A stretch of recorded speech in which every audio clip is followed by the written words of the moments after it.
Welcome to the Still Caring podcast, presented by Stillwater Medical. Here, community is at the heart of healthcare. Through honest conversations and shared experiences, we explore what it means to care for our health and each other. Because better health takes a village, and you're part of ours. Hello, I'm Joe Aiken, and I'm glad you're part of this conversation. Today, I'm joined by Lori Hunter. Good morning, Lori. Glad you're here. Good morning. Thanks for having me. You bet. This is part 2 of a very personal story. In our last episode, her husband Vance shared his journey through cancer from the patient's perspective. Today, we're going to shift the lens to the caregiver. Vance has been battling an aggressive form of prostate cancer, facing repeated emergency situations and living with constant uncertainty. But this didn't start there. Years earlier, a routine gallbladder surgery turned critical, and Lori found herself at his bedside as he fought for his life in the ICU. This has not been just a one moment of caregiving. It's been years of showing up, navigating crisis after crisis, and carrying a weight most people never see. At one point, Vance said to me, that was Lori's journey. So today, that's what we're here to understand. Lori, thank you so much for being here. Your willingness to tell us the story, your story, from the caregiver's perspective is going to help a lot of people. Thank you for having me, Joe. I hope I can give some insight on some things about a caregiver. Oh, I know you can. So let's start with the journey. What has the journey been like for you? Which one? There's been a few with Vance Hunter, from the life support to the broken ribs from motorcycle rides. He's had a few episodes in the hospital since we've been married. It's been tough. Just the worry, and this is both Vance and I's second marriage, and we have a really, really strong bond. I think I was too young in the first marriage, and it was nothing like it is with Vance. So I'm real protective of him. He's protective of me. And then when these things happen, I just go into mama bear mode, I guess. With his journey, one of the first big episodes was Vance. We were on a business trip. We made a weekend of it, and we were in Texas, Houston way. And on our way back, he started having severe pain in his abdomen, uncontrollable. And he's got a pretty high threshold of pain, so it was really concerning. We ended up stopping at some little hospital in the middle of Texas. I can't tell you where it is even anymore. They admitted him for pain management, and this hospital only had ultrasound on Thursday. So we had to wait till Thursday to get him seen. It was a gallbladder stone. We flew him back home to Tulsa, had surgery. He popped the clamp and bled out, had to go back into surgery. And because of that, they had to give him blood, and he had to go to the ICU. That was just protocol. The next day, he still had low blood numbers, so they gave him more blood and platelets and plasma. And he had a reaction to that. It's called trolley. And he went into full pulmonary arrest and had to be intubated and was on the ventilator. For one reason or another, they couldn't wean him off of it for 11 days. And then 3 more days in the hospital after that. So the only time I ever left the hospital was they took him for a scan, and they told me it'd be an hour. So I ran home and got clothes. I spent that entire hospital stay with him watching his oxygen numbers. I didn't watch the TV because he was in a state of twilight almost. We could wake him, but not completely. They kept him that way so he wouldn't pull the ventilator out. People would come in, and he would get very emotional because he could still hear them.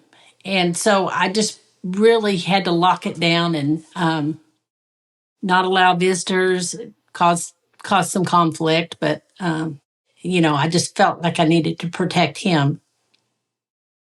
So Mama Bear, I guess, is how it affected me. I just go into protective mode. Right. So people in these situations, obviously they see the patient, but they rarely see you. They rarely see the caregiver. What are people missing about what you carry with you every day? I've tried to think of how I would answer that. Just protection. That was my biggest thing. And that's still when he has his episodes now. I just, you just want to protect him because he's laying in a bed, helpless, can't do anything.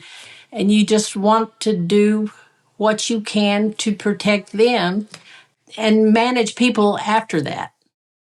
So would it be safe to say it's kind of like a light switch going off in your head? You just change modes and you go from, 100%. yeah, Lori. Absolutely. Yeah. In fact, we both have very busy schedules.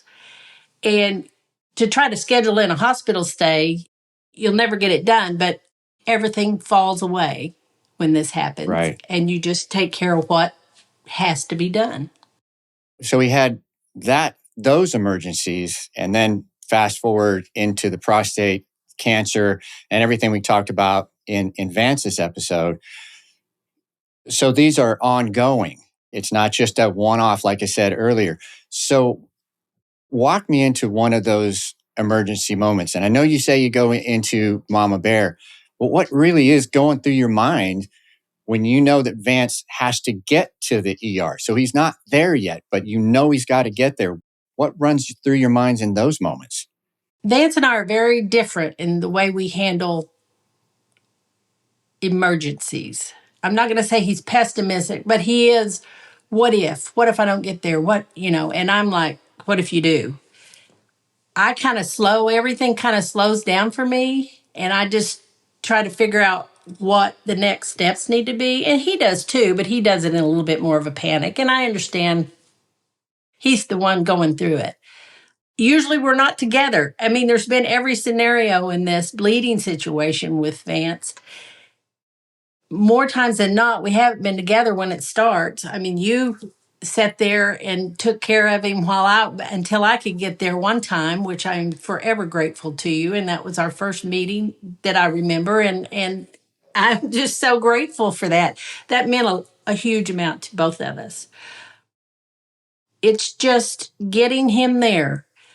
These are emergency situations to get Vance in and get him treated. Once he's there, I sort of calm down because I know we just got to get this done and then he'll get home. And usually the next day he goes back and gets on his tractor and takes care of cows. Yeah. I mean, it's that simple. It is so urgent to get this care. But once it's done, it's done. I mean, he's sore and it's an ordeal. But I think I calm, especially once he's in and he has to deal with all the pain and the treatment. Right. Right. And I think the calmer I can be, the better it is for Vance. Right. Yeah. And that totally makes sense. But, in my talk with Vance, he mentioned the what if. And you kind of did, but in a different way with what Vance and I were talking about. It's the what if based around the scans and the checkups. In those moments when you guys are going in to get another checkup to make sure that the numbers are what they need to be, he talked to me about what he's going through in those moments. But what's it like for you sitting beside him as he and you are waiting for those critically important results?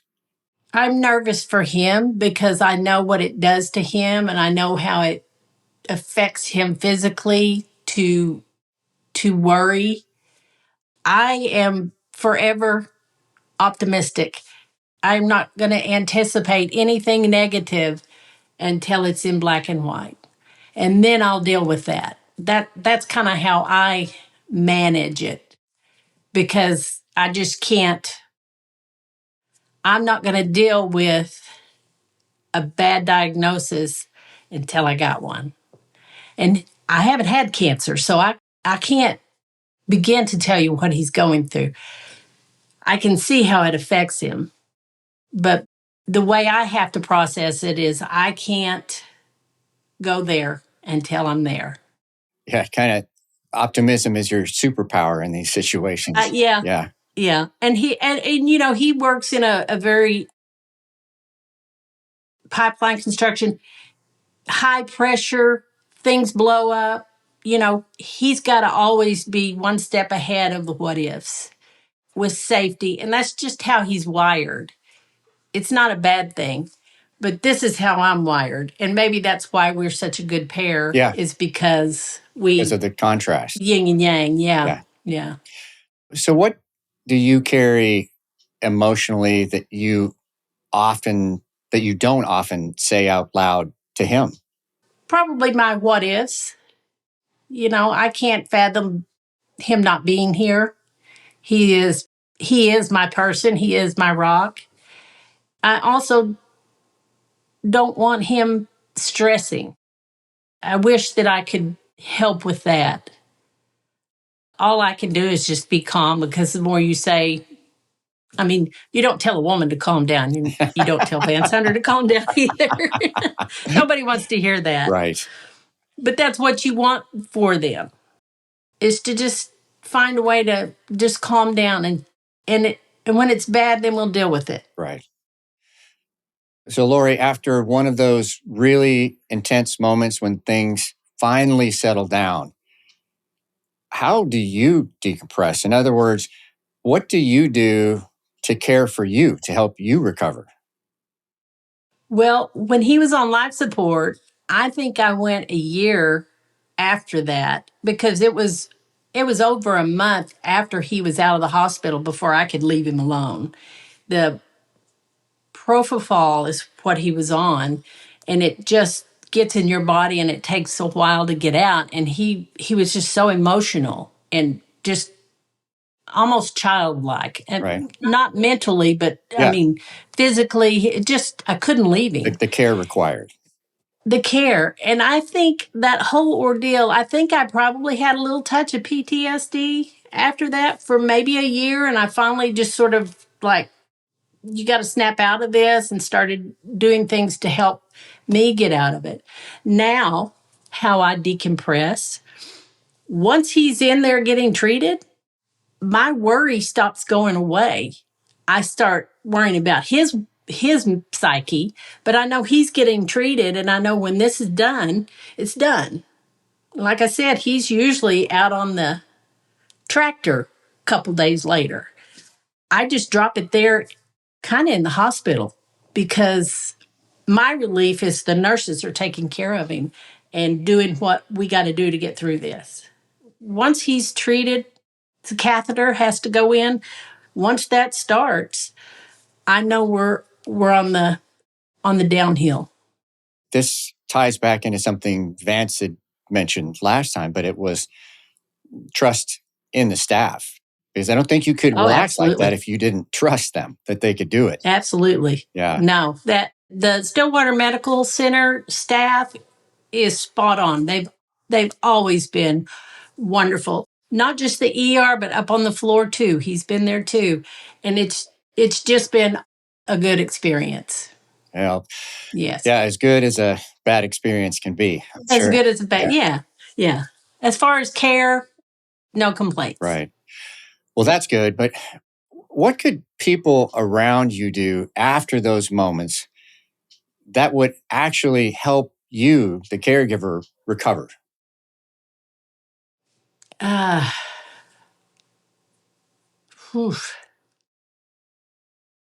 don't know. I don't take help well, Joe. While it's happening, feed the dogs, bring the packages in. Right. It's all the things in life that keep going while your life stopped. Exactly. Yeah. Right. Check on the kids. Yeah. Things like that. You forget, or people that aren't in the moment forget that while you're away from home and doing everything else in your life that was already on auto is still going, and that Right. is where they can help. That's why so many times after an event, people go to bringing you food. But there's food, Right. like you said, there's packages, there's kids, that there are a lot of things. So yeah, Yes. that really resonates with me. Yeah. Well, when he was on life support, I had a huge amount of friends. One was she was general manager of McGill's on 61st then, but now she's the owner. Brought me food constantly. I had another friend that brought me food, and they didn't come to visit because it's a horrible time to visit somebody when they're in the ICU unless you've been called in. It's just not a place to hang out.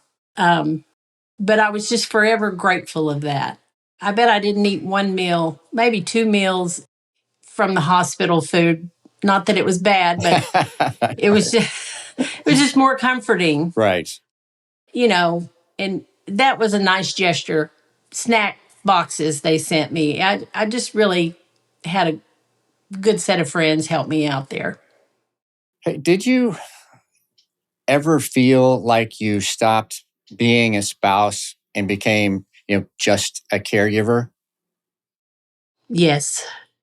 I think probably that month that he couldn't be left alone probably was the most because he needed so much help. It just day to day things. And he was emotional all the time as that medicine was purging from his body. I could say I probably felt more like a caregiver than a spouse then. Yeah. So when you're shifting between two dramatically different roles in that relationship, how do you protect the relationship itself? Because it's so dramatically different in those moments. Do you have Just any thoughts on that? tolerance. Right. Just tolerance. Oh, I don't know how to answer that really. I think it's just tolerance. We have such a strong bond. I'm not saying we've never argue, but I have no trouble telling him exactly how I feel about something. He struggled with it a little bit more than I do, but I think that's just the way we've come into this marriage. And I don't know. I've forgotten the question now. Yeah, that's okay. It was how do you care for the relationship, the marriage, if you will, because you're jumping between roles and they're so dramatically different. But yeah, I hear what you're saying. It's difficult, but you lean on the relationship and the trust you guys have with each other. Yeah, you just have to lean on your relationship. The whole thing is difficult. Right. I can't imagine being a caregiver like that for a child or long term, never ending in the hospital care because that was a 3 week ordeal for us and it was pretty brutal. I don't think it affected our relationship negatively in any way. Once he's back, he's back. And that's the same with these episodes, but it just ravages his body with stress to go through these bleeding episodes post cancer. And, if I could help him in any way, it would be helping manage that. In preparing for this, the thing I kept getting from people that have been in your situation was there's so many people that say, let me know if you need anything. And you don't really know how to deal with that because, after the 10th, 12th, 14th time of someone saying that, because you're in such an emotional situation, sometimes you go, yeah, whatever. Yeah. But you kind of address this, but what would actually help? I mean, this is strange, but is there something else that they could do that really could help? Things that actually help are, as I mentioned, check on the dogs and bring the packages in. Just drop off a snack box. Drop off something at the hospital, especially if it's an extended stay. Um, I've had people just drop me little things that just tell me they love me. And it just means so much. My personal opinion, a hospital is not a place to visit, especially in Vance's case and all of these situations, because when he was on life support, I didn't want anybody seeing him like that. We didn't feel he was going to die after we got him intubated. We just knew it was going to be a long journey to get him through this. And I didn't want him emotional. Every time somebody came in, he would get emotional. So I told people to stay away. Hurt a lot of feelings, but I was protecting Vance. And it's the same when he's in the ER. I mean, he's got a catheter, three-way catheter in, and he don't want to see anybody. He barely wants me there. So I just don't feel like coming to the hospital for a visit is a good scenario in Vance's case. Helping is go feed the cows, go make sure the cows have water, those kind of things. Right. Those are the biggest. But the words of support, they mean so much. They really do.